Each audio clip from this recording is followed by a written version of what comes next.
আজকে একটা নতুন বিষয় নিয়ে আলাপ করবো। এর সাথে ইন্ডিয়া আউট কর্মসূচির যোগসূত্র আছে। আগে কয়টা ইন্ডিয়ান প্রোডাক্টের কথা কয়ে নেই না। আপনাদের কারো এয়ারটেলের সিম আছে থাকলে বদলায় ফেলেন। আপনার ফোন লিস্টে যাদের এয়ারটেলের নাম্বার আছে তাদের বলবেন SMS কইরা, ভালো কইরা বলবেন যে ভাই ফোনটা বদলায় ফেলেন। এতগুলো ভালো ভালো কোম্পানি থাকতে এয়ারটেলের সিম কেন ইউজ করতে হবে? 2 সপ্তাহ পরে সেই নাম্বারগুলো ব্লক করে দিবেন, যেন এয়ারটেলের গ্রাহকেরা অন্য কোনো সার্ভিস প্রোভাইডারের নাম্বারে ফোন দিতে না পারে। আপনি তো আগেই কয়ে দিছেন। এয়ারটেল কোম্পানি রবি কিনে নিছে, তার মানে রবিতেও ইন্ডিয়ান ইনভেস্টমেন্ট আছে। আগে আমরা এয়ারটেল সিম পাল্টাবো, তারপরে রবি কিছুটা দুর্বল হবে, তারপরে রবিরে লাগামো ফাইনাল আঘাত। আর একটা কোম্পানি হইতেছে ইমানি, ইন্ডিয়ান কোম্পানি। জাইকা বসছে, দেখেন কতগুলো প্রোডাক্ট। এডিটর সাহেব একটার পর একটা করে প্রোডাক্ট দেখান আর বয়কটের সিল মেরে দেন ঠপ্পাস কইরা। একটা করে দেখাবেন আর ঠপ্পাস কইরা বয়কটের সিল মেরে দিবেন। কেউ কেউ মনে করতে পারেন যে এইটা ইন্ডিয়ার জনগণের বিরুদ্ধে বাংলাদেশের লড়াই। না, এটা একেবারেই না। কিন্তু পুরো বিষয়টা বোঝার আগে আমাদের একটা গভীর এবং জটিল প্রশ্ন খোলাসা করতে হবে। কেন বাংলাদেশকে দিল্লি ধ্বংস করতে চায়? হ্যাঁ, ধ্বংস করতে চায়, এটা ঠিক। তারা বাংলাদেশকে পদানত রাখতে চায় নিরাপত্তা ইস্যুতে। তারা 7 সিস্টার্সে যাওয়ার জন্য তারা ট্রানজিট চায়, এটা সত্য। কিন্তু ইন্ডিয়ার নিরাপত্তা বলতে আসলে কি শুধু এটুকুই, নাকি আরো বেশি কিছু আছে? এমন গোপন কোন কারণ যার জন্য বাংলাদেশকে একেবারে ধ্বংস করে দিতে হবে? হাসিনার এই শাসনে বাংলাদেশ কোন খাদের কিনারায় দাঁড়াইছে এটা জানেন তো, তাই না? আপনি প্রত্যেক দিন নিজের জীবন দিয়া বুঝতেছেন। মাছের কাটা কিনে খাইতেছে মানুষ। দেখেন, পুরা মাছ কিনতে পারে না, কাটা, মাছের কাটা। বাজারে মাছের কাটা সাজিয়ে রাখা হয়েছে পাত্রে, রান্না করে খাওয়ার জন্য কিনছে সাধারণ মানুষ। অবশিষ্ট কাটাগুলো থাকে যেগুলো বিড়ালের খাবার, ঠিক সেই খাবারগুলোরই মানুষগুলো খাইতেছে কিনা। নিম্নবিত্ত থেকে মধ্যবিত্ত সবাই কিনে নিয়ে যাচ্ছে এসব মাছের কাটা। কেউ কেউ আবার অপেক্ষাও করেন বিক্রেতার জন্য। মধ্যবিত্ত লোকও খাইতেছে নিয়া, ভালো ভালো আর কি পোশাক কিন্তু আসলে ওনার তো অবস্থা করুণ অবস্থা, কিন্তু কেউ কাছে বলতে পারতেছে না কি মাংসর বিন্দু পরিমাণ মাংস অংশ নেই। 15 টাকা পিস, মানুষ যা পাইতেছে তাই খাইতেছে। মাছ বাজারে প্রতি পিস কাটার সাথে লেজ আর মাথা সহ বিক্রি হচ্ছে 15 থেকে 20 টাকায়। কেউ নিচ্ছে ডাল দিয়ে রান্না করে খেতে, কেউ বা নিচ্ছে শাক দিয়ে রান্না করবেন বলে। গরিব মানুষ 20 টাকা নেয়, 2টা 40 টাকা নেয়, শাক পাতা বাল বাচ্চা নিয়ে খায়। একটা মাছ 250-300 টাকা হয় না, একটা কাটা মাছ মনে করেন জোড়া 50 টাকা পাইলো, 40 টাকা পাইলেও নিয়ে গেল, শাক পাতা দিয়ে খাইলো। দেখেন, ভাঙা ডিম আর মুরগির পা কিনে খাচ্ছে মধ্যবিত্ত চাকরিজীবী। ফাটা ডিম কিনতে আসছি, ফাটা ডিম দাম কম পাবো, এই জন্য এগুলা দিয়েই 2টা পেঁয়াজ দিয়ে ভুনা করে খাবো। এটাই দেশের উন্নয়ন। আমিষের চাহিদা পূরণ করব মাংসের বদলে। একটি বেসরকারি প্রতিষ্ঠানের এই চাকরিজীবীর অবস্থা এতটাই নাজুক যে এখন খাওয়ার জন্য কম দামে ভাঙা ডিম আর পায়ের অবশিষ্ট কিনে মুরগির স্বাদ নেন। আমাদের মাননীয় প্রধানমন্ত্রী বলছে দেশ আগায় গেছে, না দেশ কিন্তু অভাবের ভিতরে আছে। এটি হইলো গরিব মানুষের খাওয়া, অল্পদের ভিতরে এটাই আর কি আমি বেস্ট মনে করছি। এগুলা খাচ্ছি, এখন সবকিছুর দাম বাড়তি, এগুলাই খাই, আর কি করব। একটা মুরগি কেনারও সাধ্য নেই যাদের, তাদের খোঁজ এখন গিলা কলিজা। অল্প টাকায় মুরগির স্বাদ নিতে তারা ভেরেন এখানে। ভাই, আমিও দরিদ্র পরিবারের বাইরে উঠছি, মুক্তিযুদ্ধের পরে দুর্ভিক্ষ আর চরম দারিদ্র দেখছি, কিন্তু এই অবস্থা কখনো দেখি নাই। মুরব্বীদের জিজ্ঞেস করে দেখবেন, কখনো এইভাবে ভাঙা ডিম আর মুরগির পা কিনা আর মাছের কাটা কিনা বাঙালি খাইছে কিনা, বাংলাদেশের মানুষ খাইছে কিনা। দেশের অর্থনীতির কথা বাদ দেন, এটা জ্ঞানীদের আলাপ। কিন্তু আপনার জীবন, আপনার সংসার চালানোর ক্ষমতা, আপনার জীবনের শান্তি সুখ নষ্ট হয়ে গেছে কিনা সেটা বলেন। আসেন দেখি বাংলাদেশকে কেন ইন্ডিয়া ধ্বংস করতে চায়। হাঙ্গেরে ইন্ডিয়ান দাদারা, বিশেষ করে কলকাতার দাদারা, এটা অবশ্যই দেখবেন। অনুরোধ থাকলো বাংলাদেশের হিন্দুরাও দেখবেন। আশা করি ভিডিও দেখার পরে মনে হবে না যে প্রতারিত হয়েছেন। কিছু জিনিস জানবেন যেটা নিয়ে আপনাদের চিন্তা করা উচিত, দরকার। সে বিষয়গুলোই আলাপ করবো এই ভিডিওতে। আসেন শুরু করা যাক। আচ্ছা বলেন তো, পশ্চিমবঙ্গের মাথাপিছু আয় কত? পশ্চিমবঙ্গের দাদারা বলেন আপনাদের মাথাপিছু আয় কত? এটিতে স্যার পাশে একটা করে লিখে দিবেন, আমি একটা একটা করে কইতেছি। পশ্চিমবঙ্গের মাথাপিছু আয় বছরে $1498। ত্রিপুরার কত? $1690। নাগাল্যান্ড কত? $1708। মিজোরাম কত? $2266। মেঘালয় কত? $1088। মণিপুর কত? $1012, আসাম কত $1085, বিহার কত $523, ঠিকই শুনতেছেন $523। এইবার বলেন তো এই যেগুলো রাজ্যের কথা বললাম ভারতের, এগুলোর সবার কমন বৈশিষ্ট্য কি? কি সাধারণ বৈশিষ্ট্য কি? সাধারণ বৈশিষ্ট্য হচ্ছে এরা সবাই বাংলাদেশের প্রতিবেশী ভারতের রাজ্য, তাই না? এডিটর সাহেব এবার ম্যাপে দেখায় দেন কিভাবে এরা বাংলাদেশের প্রতিবেশী ভারতের রাজ্য, দেখেছেন তো? এবার বলেন বাংলাদেশের মাথাপিছু আয় কত? বাংলাদেশের মাথাপিছু আয় $2688। এইবার আসেন দেখি বাংলাদেশের যে মাথাপিছু আয় রাজ্যগুলার মাথাপিছু আয়ের কত গুণ বড়, এটাও পাশে এখন লিখে দিয়েন এডিটর সাহেব।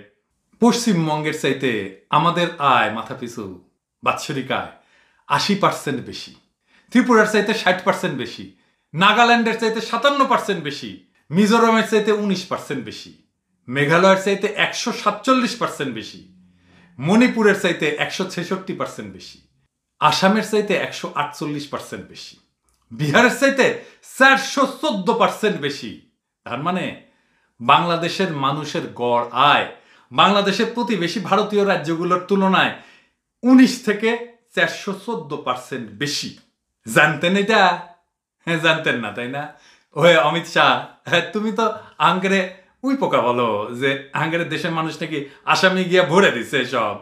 বাংলাদেশের মানুষের আয় গড় আয় আসামের 148% বেশি, তো আসামে কি বাল্লা বেলাইতে যাবে বাংলাদেশের লোকজন? এটা তো একটা সাধারণ জ্ঞানের কথা রে ভাই। আমরা কেন দরিদ্র ভারতের রাজ্যগুলিতে মাইগ্রেট করব? কোনো বাস্তব কারণ আছে? কারণ নাই তো। আপনার যদি আফ্রিকার সবচেয়ে দরিদ্র 10টা দেশ দেখেন, আফ্রিকাতে সবচেয়ে দরিদ্র দেশগুলো আছে তাই না, তাহলে দেখবেন বিহারের মাথাপিছু আয় বুরুন্ডির চাইতেও কম। এমনকি মিজোরাম ছাড়া বাংলাদেশের সন্নিহিত ভারতের যে রাজ্যগুলো তার মাথাপিছু আয় 10ম সবচেয়ে দরিদ্র আফ্রিকান দেশ মাদাগাস্কারের চাইতেও কম।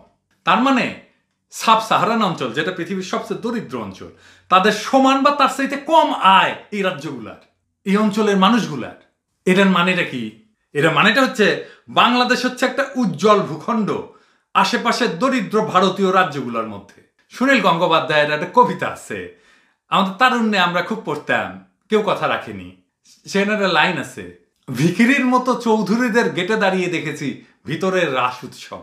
ভারতে এই দরিদ্র রাজ্যগুলোর বাসিন্দা, আপনারা কিছু মনে করবেন না, আপনাদের ছোট করার জন্য বলতেছি না, বাস্তবতা তুলে ধরার জন্য বলতেছি। যা বললাম সব তথ্য, সত্য তথ্য, আপনাদের মনে দাগা দেওয়ার জন্য বলতেছি না।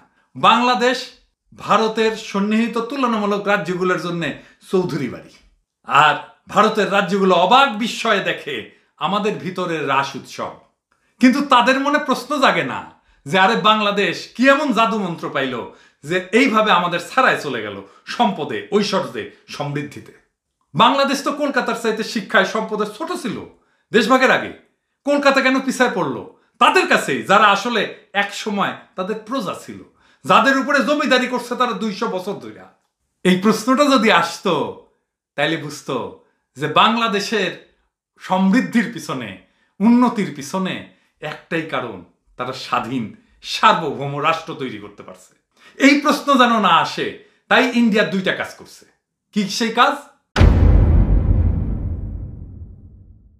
প্রথমে বাংলাদেশ যা ভারতের এই রাজ্যগুলোর মানুষের ভাগ্য পরিবর্তনের মডেল হইতে পারত, তাদের কাছে বাংলাদেশকে শত্রু হিসাবে উপস্থাপন করছে।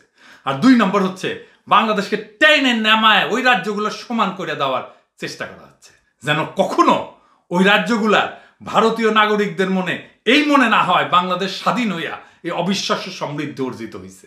তাই স্বাধীনতাই এই সমৃদ্ধির চাবিকাঠি, এইটা যেন তাদের মনে না হয়। এখন বলতে পারেন কেউ কেউ, যারা এইটাই তো হাসিনা বলে যে সে উন্নয়ন করেছে, দেখেছেন এখন তো স্বীকার গেলেন। আমি এটা নিয়ে অনেক আগে একটা এপিসোড করেছিলাম, ডিম পাড়ে হাসে খায় বাঘ ডাসে। মানে এই সমৃদ্ধির ডিম পাড়িছিল অন্য কেউ অনেক আগে, এটা আসলে মূলত পাড়া হয়েছিল জিয়াউর রহমানের আমলে। আর এখন বাগডাস হাসিনা সেটা খাইয়া আপনাকে কাটা খাওয়াইতেছে, ভাঙা ডিম খাওয়াইতেছে, মুরগির ঠ্যাং খাওয়াইতেছে। যাই হোক, আমি যেহেতু হাসিনাকে দেখতে পারি না, তাই আমার মূল্যায়ন শোনার দরকার নাই। এই বাংলাদেশের সমৃদ্ধি নিয়ে আমরা একজন ইন্ডিয়ান এক্সপার্টের বই থেকে দেখব কেন বাংলাদেশের এই সমৃদ্ধি। উনার নাম প্রফেসর অশোক মোডি, সেও মোডি, তবে ভালো মোডি, একাডেমিশিয়ান, একজন খুবই নামকরা অর্থনীতিবিদ। সে এক পৃথিবীর বিখ্যাত ইউনিভার্সিটি, টপ ইউনিভার্সিটি বলতে পারেন, স্ট্যানফোর্ড ইউনিভার্সিটিতে অর্থনীতির গবেষক। উনি একটা বই লিখেছেন, ইংরেজিতে লিখেছেন। হ্যাঁ, ইংরেজিতে যেহেতু লিখেছেন সেহেতু ঠিকই লিখেছেন, তাই না? তো এই ইংরেজিতে করছে যখন, তখন ঠিকই করছে। এটা নিয়ে একটা গল্প আছে, পরে কমুনি, হাঙ্গারি মেডিকেল কলেজের গল্প। যাই হোক, বইটার নাম হইতেছে ইন্ডিয়া ইজ ব্রোকেন। হাসিনা যেমন ব্রোকেন ডিম খাওয়ায়, সেরকম ইন্ডিয়া ব্রোকেন। তো উনি বলতেছেন যে বাংলাদেশের সমৃদ্ধির জন্য মূল কারিগর হইতেছে এনজিও এবং সরকারের পার্টনারশিপ, এবং এই পার্টনারশিপের ফলে ব্যাপক সংখ্যক নারী ঘর থেকে বাইর হইয়া প্রত্যক্ষ উৎপাদনে যুক্ত হইছে, গার্মেন্টসে জয়েন করিছে, অন্য কর্মসংস্থানে জয়েন করিছে, ক্ষুদ্র ঋণ কর্মসূচিতে ঢুকিছে। আর একটা জিনিস যেটা কেউই আলোচনায় আনে না, তা হইতেছে এই যে এনজিও গুলোর যখন সমৃদ্ধি শুরু হয়, যখন এনজিও রমরমা দশা, তখন তারা পাইছিল একদল টকবগে তরুণ বাম নেতা কর্মী। তারা তখন বিশ্বব্যাপী সমাজতন্ত্রের পতনে দিশাহারা। তারা ভাবতেছিল তাদের জীবন ব্যর্থ হইয়া গেছে। এই ভাবনা থেকে তারা এই এনজিওর কাজে সমস্ত আবেগ ভালোবাসা নিয়ে ঝাঁপায় পড়ছিল, আঁকড়ায় ধরছিল এনজিওর কাজগুলোকে। এটাও এনজিও গুলো সফল হওয়ার পিছনে একটা গুরুত্বপূর্ণ বিষয়। যদিও উনি তার বইয়ে এটা কয়েন নাই, এটা আমার ব্যাখ্যা আর কি। আমি নিজেও গ্রামীণ ব্যাংকে কাজ করতে গেছি, আমার নিজের জীবনের অভিজ্ঞতাই দেখেন। তো এর কারণে শুধু যে গ্রামীণ নারীরা উৎপাদনে যুক্ত হয়েছে তাই না, তারা শিক্ষাও পাইছে। এই যদি পার্টনারশিপটা না হইতো এনজিও এবং সরকারে, তাইলে নারীরা বাইর হয়ে আসা গার্মেন্টসে জয়েন করতো না, আর গার্মেন্টসের এই রমরমা হইতো না। সরকার আর এনজিওর পার্টনারশিপটাই এই সমৃদ্ধির পিছনে মূল কারণ, এই সমৃদ্ধির ইঞ্জিন উনি বলছেন।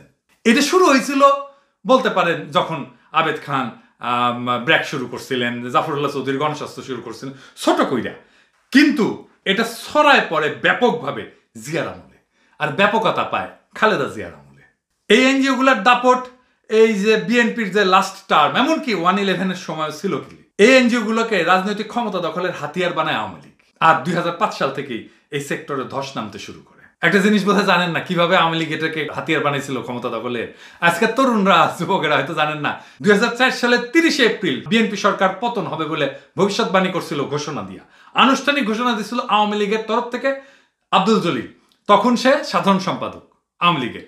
তারা প্ল্যান করেছিল ঢাকা শহরে 5 লাখ মানুষ আইনে অবরোধ করবে, আর ওই 5 লাখ লোক আনার দায়িত্ব ছিল প্রশিকার কাজী ফারুকের। আর কেবা কেবা টাকা দিছিল, প্রচুর টাকা পেয়েছিল। বিএনপির কিছু এমপিরে কিনে নিবে।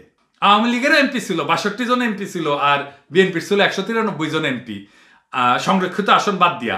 তো মোটামুটি 90 জন বিএনপি এমপিরে কিনে নিতে পারলেই ভার্চুয়ালি পতন হইয়া যায় বিএনপির। যাই হোক, অত এমপি পারে নাই কিনতে। তাই আমরা না, আওয়ামী লীগের দিন তারিখ দিয়া সরকার ফেলায় দেওয়ার ঘোষণা দেয়, এই ঐতিহ্য আওয়ামী লীগের। আর এই যে যেটাকে বলছেন উনি ইঞ্জিন, সমৃদ্ধির ইঞ্জিন, এনজিও এবং সরকারের পার্টনারশিপ, সেটাই সমৃদ্ধির ইঞ্জিন। এটার সবচেয়ে উজ্জ্বল দৃষ্টান্ত হইতেছে প্রফেসর ইউনূস। আওয়ামী লীগ এনজিও সরকার পার্টনারশিপ ভেঙে দিছে, এনজিও গুলোকে ভেঙে দিছে, শিক্ষা ধ্বংস করেছে। এই শিক্ষা ধ্বংস করে ইন্ডিয়ান এক্সিকিউটিভ আইনা গার্মেন্টস চালায়, ইন্ডাস্ট্রি ধ্বংস করেছে। এই ইন্ডিয়ান প্রোডাক্ট বয়কটের আন্দোলনে দেখি সব ইন্ডিয়ান প্রোডাক্টের ছয়লাম। দেশি প্রোডাক্টের নাম কইয়া দিতে হয় যে এটা দেশি প্রোডাক্ট। কি পরিমাণে আমাদের জীবনে ইন্ডিয়ান প্রোডাক্ট ঢুকে গেছে। আমরা আসলে ইন্ডিয়ার বাজার হয়ে গেছি, আমরা ভোক্তা হয়ে গেছি। আমরা শুধু ওদের প্রোডাক্ট কিনি, আমরা কিছু বানাই না। এই জন্যেই হাসিনারে ইন্ডিয়া ক্ষমতা বসাইছে, ক্ষমতায় রাখতে চায়। তারা বলে যে হাসিনা ক্ষমতায় থাকলে আমাদের ভালো। ভালোটা কি? তাদের ভালোটা কি? তাদের যেটা ভালো সেটা আমাদের সর্বনাশ। এটা একটা গ্র্যান্ড ডিজাইন, এটা একটা বিশাল ডিজাইন। এই সমৃদ্ধির যে ইঞ্জিন, সরকার এনজিও পার্টনারশিপ, এইটার একেবারে ধ্বংস করে দেওয়া। এই ডিজাইনের অংশ হচ্ছে আমাদের শিক্ষারে ধ্বংস করে দেওয়া। কিভাবে ধ্বংস করতেছে দেখতেছেন তো। আমার তার এক্সাম্পল দেওয়ার দরকার নাই, তাই না? আমাদের ইন্ডাস্ট্রি ধ্বংস করে দেওয়া, তাদের প্রোডাক্ট দিয়া মার্কেট ভরায় দেওয়া। যদি এই শয়তানি পরিকল্পনা, শয়তানি ডিজাইন সফল হয়, তাহলে আমরা যা যা সমৃদ্ধি অর্জন করেছিলাম, এই ইঞ্জিন আমাদের যতটুকু টেনে নিয়ে আসছে, সব তো ধ্বংস হবেই। আমরা আস্তে আস্তে পিছনের দিকে যাইতে শুরু করব। ভূতের পা নাকি পিছন দিকে থাকে, তোরা সামনে আগায় না, খালি পিছে যায়। এবং আমরা পিছাইতে পিছাইতে ওই আমাদের চারপাশের ইন্ডিয়ান দরিদ্র রাজ্যগুলোর সমান হইয়া যাব। এটাই ইন্ডিয়া চায়, এটাই দিল্লি চায়। ভাই, দেশটা তো আমাদের, আমাদের কারো দিকে চাইয়া থাকার সময় নাই। কোনো দিকে চাইয়া থাকার সময় নাই যে কেউ এসে আমাদেরকে উদ্ধার করবে, কেউ আমাদেরকে এসে উদ্ধার করে দেবে না। আমাদের দেশকে নিজেদেরকেই উদ্ধার করতে হবে। আমাদের এই যে গ্র্যান্ড ডিজাইন, এইটারে ভাঙ্গা দিতে হবে। এটা আমাদের নিজেদের লড়াই, এবং আমাদের লড়াই করতে হবে, পাল্টা আঘাত করতে হবে আমাদের যা কিছু আছে তাই দিয়া। এবং এই ভারতীয় পণ্য বয়কটের আন্দোলন, এইটা আমাদের লড়াই। আমাদের হাতে আছে আমাদের পারচেস পাওয়ার, কেনার ক্ষমতা। এই কেনার ক্ষমতাটাকেই আমরা ব্যবহার করব ইন্ডিয়ান ভারতীয় পণ্যের বিরুদ্ধে। এটাই আমাদের সবচেয়ে বড় অস্ত্র। যদি আমরা 18 কোটি মানুষ এই পণ্য বয়কটের আন্দোলনে নামি, বাংলাদেশ হইতেছে ভারতের 4র্থ বৃহত্তম রপ্তানি বাজার। এই বাজার যদি ধ্বংস হইয়া যায়, মনে রেখেন ইন্ডিয়া মাজা ভেঙে পড়ে যাবে, মোদিও মাজা ভেঙে পড়ে যাবে। যদি আমরা সবাই এই লড়াইয়ে অংশ নেই। এই লড়াইটা শুরু করাটাই সব না, আমাদের সবাইকে অংশ নিতে হবে। সমস্ত বিভেদ ভুইলা আমাদেরকে অংশ নিতে হবে। যদি সবাই অংশ নিতে পারি, তাহলে আমরা বিশাল বিজয় অর্জন করতে পারবো। আর যদি আমরা এটাতে পরাজিত হই, খোদা না করুক, তাইলে আমরা সবকিছু হারাবো, আমাদের দেশটাকেও হারাবো। আমি জানি এইটার ডাক আমি দিছি, কিন্তু এই লড়াই আমার না, এটা বাংলাদেশের সবার লড়াই। আমি বলছি এটার নেতৃত্ব গ্রহণ করুক বাংলাদেশের নারীরা। আমি জানি আমার এই অ্যাক্টিভিজমের সময় অনেকের সাথে আমি দুর্ব্যবহার করছি, অনেককে কটু কথা বলছি, অনেকের সাথে অসঙ্গত আচরণ করছি। আমি এইটার দায় আমি নিজের উপরেই নেই। আপনারা নিজ গুণে আমাকে ক্ষমা করে দিয়েন। এই ক্ষমার বিনিময়ে আপনারা এই লড়াইয়ে অংশ নেন। এটা আপনাদের লড়াই, এটা আমাদের সবার লড়াই। আমি আমার অংশটুকু পালন করব। দেশে এবং বিদেশে সমস্ত অ্যাক্টিভিস্টকে তাদের সমস্ত বিভেদ ভুলা এই লড়াইয়ে সামিল হওয়ার অনুরোধ জানাই, আহ্বান জানাই। এই লড়াই শুধু আমাদের অস্তিত্বের লড়াই না, এটা আমাদের মর্যাদারও লড়াই। আমি জানি যে আমাদের চিন্তা মত এটার মধ্যে তফাৎ আছে। আমরা ডেফিনেটলি আমাদের এই দ্বিমত নিয়ে আমরা কথা বলবো, আলাপ করব, সবাই একমত হইতে হবে, তার তো কোনো কথা নাই। কিন্তু দেশকে বাঁচাইতে হবে, আমাদের মর্যাদার জীবনকে রক্ষা করতে হবে, আমাদের মাতৃভূমিকে বাঁচাইতে হবে। এই প্রশ্নে তো কোনো দ্বিমত নাই। আজকে যখন আমরা অধিকার হারা হইয়া গত 15 বছর ধইরা নাগরিক অধিকার হারা হইয়া আমাদের মাতৃভূমি ধ্বংসের কিনারে এসে দাঁড়াইছে, আসেন আমরা সব ভুইলা আমাদের সবার হাত একসাথে কইরা বিজয়ের লক্ষ্যে আগায় যাই। আর ভারতের জনগণ, আপনারা মনে রাখবেন, আমাদের এই লড়াইয়ে বিজয় মানে ইন্ডিয়ার জনগণের পরাজয় না, ইন্ডিয়ার শাসকের পরাজয়, ইন্ডিয়ার শাসকের বাংলাদেশ নীতির পরাজয়, আমাদের ভাতৃপ্রতিম সন্নিহিত রাজ্যের জনগণেরও বিজয় এটা। আমরা চাই না আপনারা বিচ্ছিন্ন হইয়া যান আমাদের মতো। আমরা চাই আমাদের অভিজ্ঞতাকে কাজে লাগা, আপনারাও সমৃদ্ধ হন।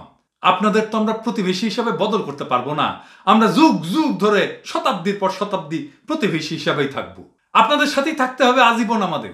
আমরা তো বোকা না যে আপনাদের সাথে চিরস্থায়ী শত্রুতার সম্পর্ক চাইবো। তাইলে আমাদের বন্ধুত্বের ভিত্তি হবে কি? বন্ধুত্বের ভিত্তি হবে গণতন্ত্র। আমাদের মূল্যবোধ হবে গণতন্ত্র, পারস্পরিক মর্যাদা। এই যে বয়কট আন্দোলন, এটা আপনাদের সাথে শত্রুতা না, ভারতের শাসকদের প্রতি আমাদের বার্তা।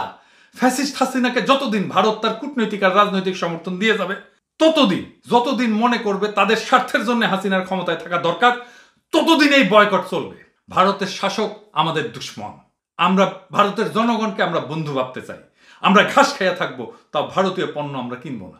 ভারতীয় পণ্যের গায়ে আমাদের নিহত গণতন্ত্রের রক্ত লেগে আছে, ওই পণ্যের গায়ে ফেলানির রক্ত লেগে আছে, ওই পণ্যের গায়ে আমাদের শুকায় যাওয়া নদীর আর্তনাদ মিশে আছে, ওই পণ্যে আমাদের শহীদের রক্ত মিশে আছে, আমাদের নিখোঁজ ভাইদের কান্না মিশে আছে। ওই পণ্য আপনি যতবার কিনবেন ততবার হাসিনা শক্তিশালী হবে, যতবার কিনবেন ততবার হিন্দুত্ববাদী মোদি শক্তিশালী হবে। ওই পণ্য অপবিত্র, ওই পণ্য হারাম, ওই পণ্য যে ছুবে সে জালেমের হাত শক্তিশালী করবে, তার উপরে খোদার লানত পড়বে।